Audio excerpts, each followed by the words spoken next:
Bon, je sais très bien que je vais pas me faire que des amis en parlant de ce film, mais il fallait que je vous en parle quand même. On a tous déjà eu ce sentiment au moins une fois. Tu sais, tu finis un film, t'as passé un moment de fou devant, malgré les inepties de certaines scènes, mais malgré tout, t'y repenses quand même. Peut-être le lendemain, ou la semaine d'après, ou bien comme moi, 12 ans après. À chaque fois que je dis un truc comme ça, je me rends compte à quel point le temps passe vite. Aujourd'hui, j'aimerais vous parler d'un film qui me tient à cœur, et malgré les incohérences scénaristiques et historiques, je continue à dire que ce film fait partie de mon top 10 des longs métrages qui relatent de la Seconde Guerre mondiale. Avant de commencer cependant, petit point rapide pour vous informer que forcément, cette vidéo contient des... Donc si vous n'avez pas vu le film, s'il vous plaît, on se plaint pas en commentaire pour ça, vous êtes prévenus. Également, même si je suis plus ou moins d'accord avec la pseudo-shitstorm autour de ce film, de son côté un peu trop Hollywood, qui dégrade un petit peu l'effet pour lequel il est inspiré, on va aujourd'hui mettre tout ça de côté, même si on va tout de même devoir en parler un tout petit peu, histoire de bien comprendre le sujet. Bien, commençons. Je vous propose un truc, j'éteins la lumière, on se met en situation. Imagine une boîte de métal. Ça pue la poudre, l'huile chaude et la sueur froide. Tes genoux touchent presque ceux du gars en face. Absolument chaque vibration te remonte dans les dents. Et dehors, c'est le chaos le plus total. Le chaos qui te tient par les tripes et qui dit « Est-ce que tu vas survivre encore 10 secondes là-dedans ?» Voilà, Fury, c'est ça. Ready! Fire! Unlock! Six orders! Another gun, who's got eyes on it? Fire! Fire! Unlock! Hit him!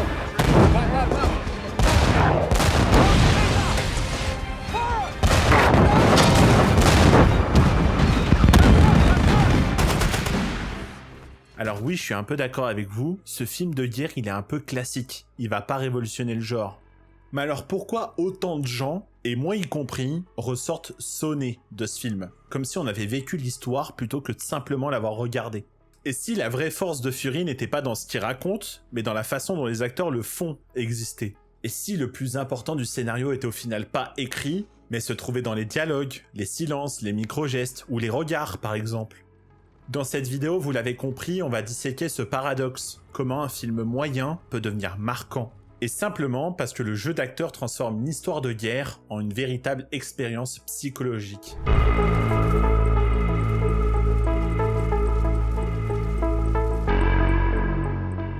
Si on prend Fury comme un objet de cinéma de guerre pur, il coche beaucoup de cases. Une unité isolée derrière les lignes ennemies, une mission qui ressemble à un aller simple, une petite famille de soldats au caractère bien différencié, et dans tout ça, l'arrivée d'un nouveau qui sert de point d'entrée pour nous, les spectateurs. C'est efficace, mais c'est une mécanique qu'on a déjà vue moult fois au cinéma. Le bleu qui découvre l'horreur, la fraternité toxique. Don't fucking touch me. Stop, Brady. Why does that bother you so much? Stop, fool. I'll shoot you. I'll shoot you, I swear. Knock off the horseplay.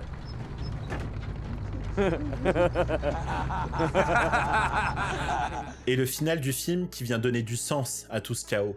I'm scared. I'm scared too.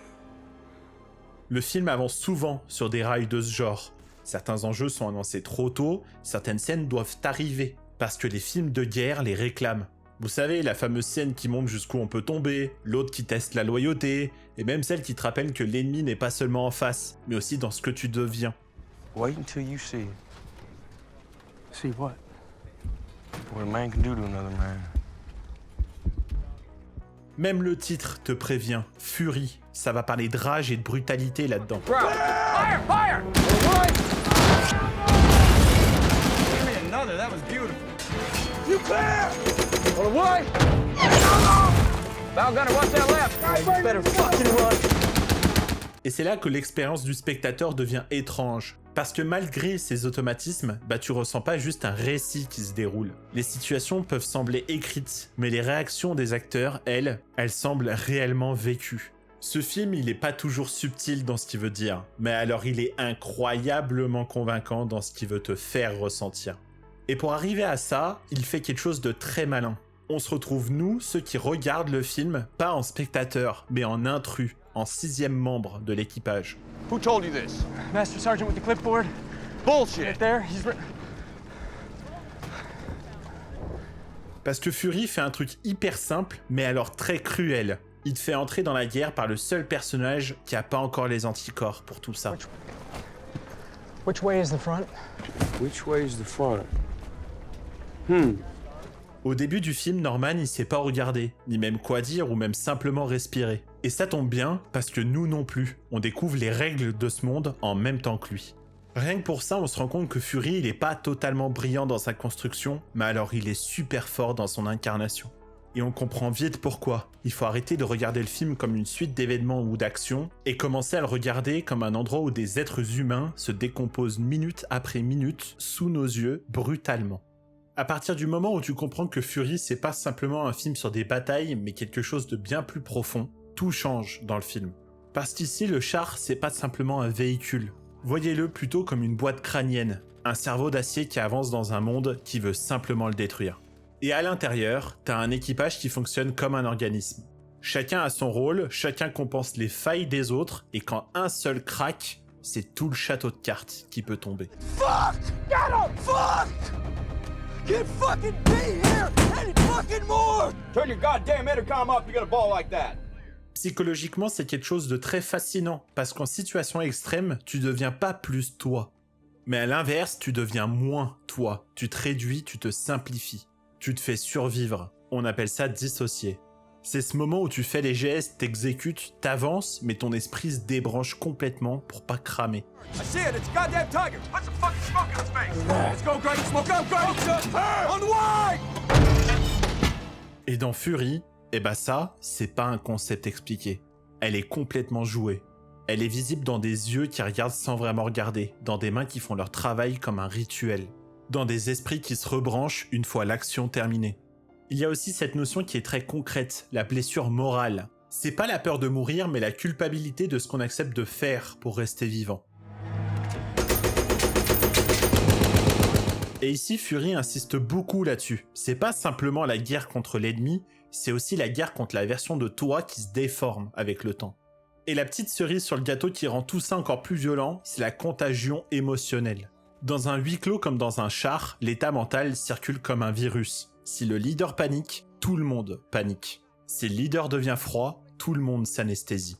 I expect all of you to pull your shit together. C'est pour ça que l'arrivée du nouveau, c'est pas juste un ressort narratif. C'est un véritable choc chimique. T'injectes un homme normal dans un organisme traumatisé. Il apporte de la conscience, de la morale et des hésitations. Et l'organisme, lui, pour survivre, il cherche à le transformer obligatoirement. Norman! You cocksucker! Why didn't you take the shot? He was just a kid. I'm sorry. I'm really sorry, Sergeant. You see what a kid can do? Et c'est pas par sadisme, c'est par nécessité. Parce que dans un char, t'as pas le luxe d'être le maillon faible très longtemps. Et personnellement, je trouve que Fury devient ouf et limite un film d'horreur psychologique. Parce qu'on te fait pas peur avec des monstres ou des screamers, mais parce qu'on te fait regarder la fabrication d'un monstre ordinaire, un humain qui s'adapte à sa situation. Et plus le char avance, plus l'adaptation devient une identité de remplacement, des réflexes, des règles, des silences qui mangent l'individu jusqu'à laisser qu'un rôle. C'est ici que Fury se distingue véritablement. Parce que si on résume l'intrigue du film, on obtient quand même un film compétent. Il y a de très bonnes scènes, même si historiquement parlant, c'est pas trop ça. En revanche, si tu regardes les acteurs, t'obtiens quelque chose qui est beaucoup plus rare. Des corps qui racontent une histoire que le scénario ne formule absolument jamais. La véritable émotion dans ce film, elle vient jamais d'une grande réplique, elle vient tout le temps d'un détail. Regardez, faisons le tour de l'équipage rapidement ensemble.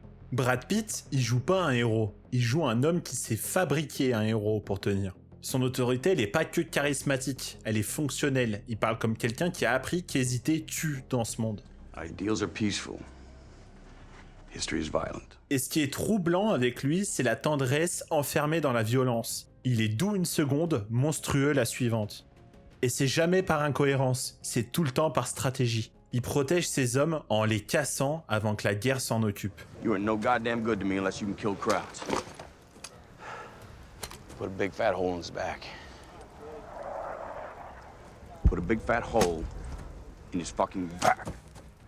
Et dans ses yeux, il y a toujours ce micro-temps de retard, comme s'il évaluait le prix moral de ce qu'il ordonne, puis qu'il le payait quand même.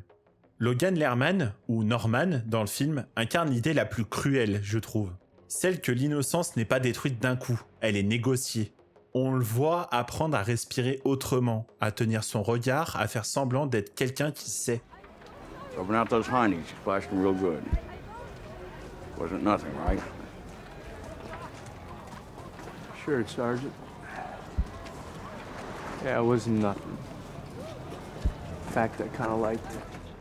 Et quand il franchit une ligne qui était auparavant une limite pour lui, le film te demande pas d'applaudir. On te demande de constater que dans cet environnement, l'irréversible devient une véritable compétence. Et comme je vous ai dit tout à l'heure, nous spectateurs, on évolue au travers du film en même temps que lui, au travers des mêmes étapes. John Bertal, ou Grady, apporte lui une brutalité qui pourrait ressembler à un cliché. Sauf que son jeu ajoute une couche phénoménale. L'agressivité chez lui, c'est pas un plaisir, c'est une armure, c'est sa carapace.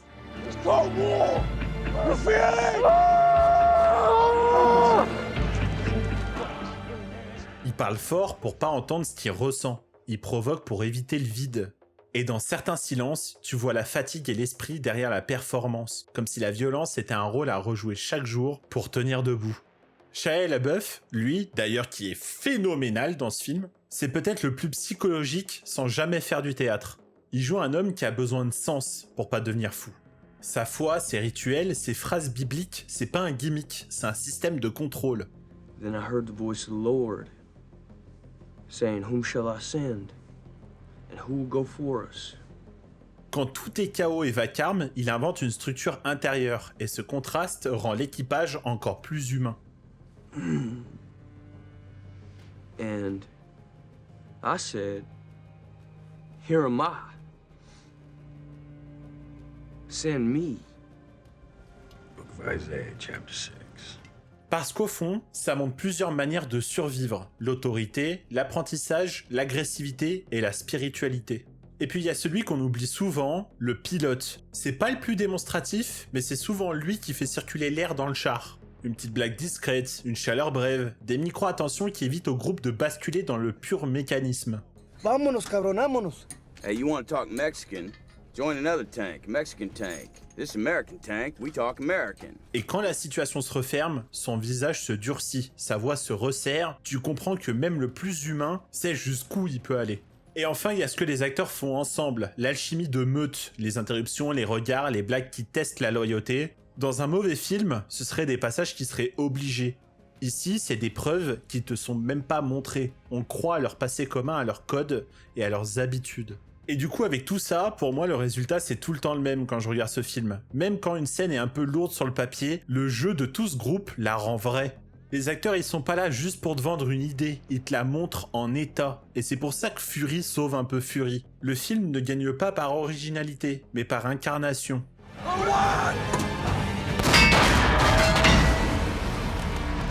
Fuck, Grady, one more! One more, Grady! Again! Unload!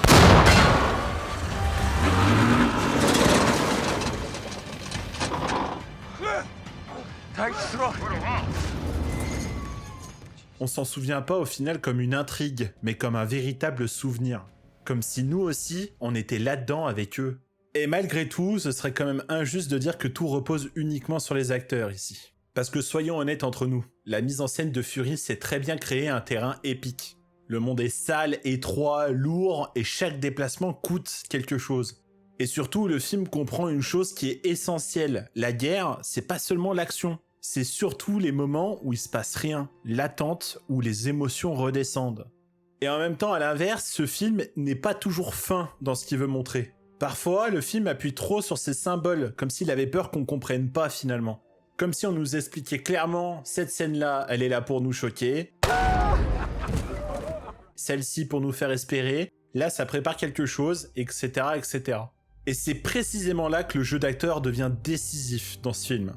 La réalisation peut cadrer le char comme elle veut, l'emmener dans des actions épiques ou non, mais elle peut pas fabriquer la véracité d'un regard, d'une sensation ou d'une émotion. Au fond, la mise en scène de Fury, comme je vous ai dit tout à l'heure, elle est très efficace parce qu'elle nous place aussi dans le combat. Mais personnellement, et je pense que je peux parler pour un certain nombre, ce qui m'accroche à ce film, ce qui me rend triste, joyeux ou blindé d'adrénaline, bah c'est pas uniquement l'action, c'est aussi l'humain derrière. Et personnellement, c'est pour ça que j'arrive à pardonner les facilités historiques et scénaristiques de ce film. Parce qu'à chaque fois que le film est en train de tourner au cliché, quelqu'un ou quelque chose le ramène au réel.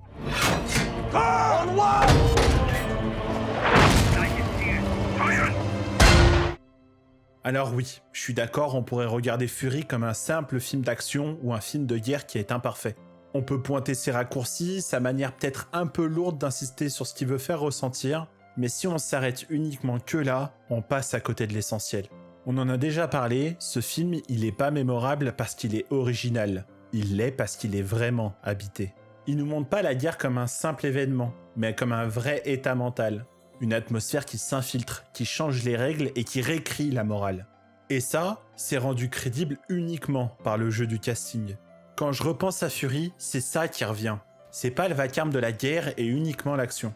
C'est ce petit moment au final où tu comprends que le champ de bataille, il est pas que dehors. Il est aussi et surtout dedans.